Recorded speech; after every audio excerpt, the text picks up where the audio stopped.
lettres qui se suivent, des mots qui s'enchaînent, des phrases expressives et des sentiments qui se déchaînent. Voici là un texte tout en rime qui exprime à travers ma voix une magnifique maxime tirée de mes pensées intimes. Ce n'est, je l'espère, pas un crime.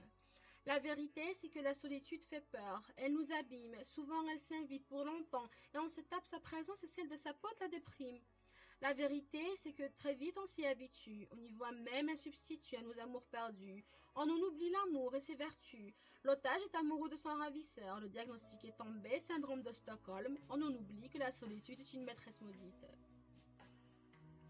Illusion éphémère, pas si agile et totalement fragile.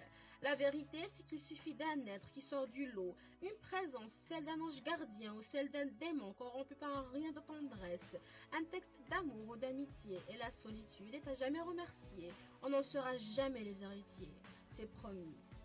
Que tu me vois ou pas, de près ou de loin, je serai là dès que tu en ressortiras le besoin. Et si un jour tu te perds, ce texte sera peut-être ton repère.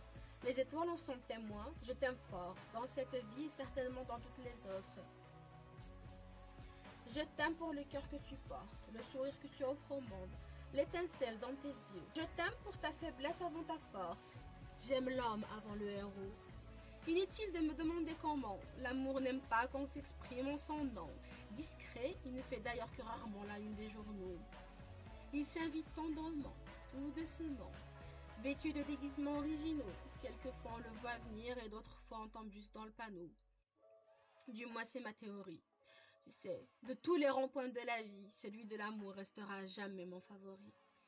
Alors voilà, si un jour la solitude se ramène, ou que l'incompréhension par là se promène, rendez-vous au rond-point de l'amour, tu y vivras l'euphorie, bien d'autres phénomènes.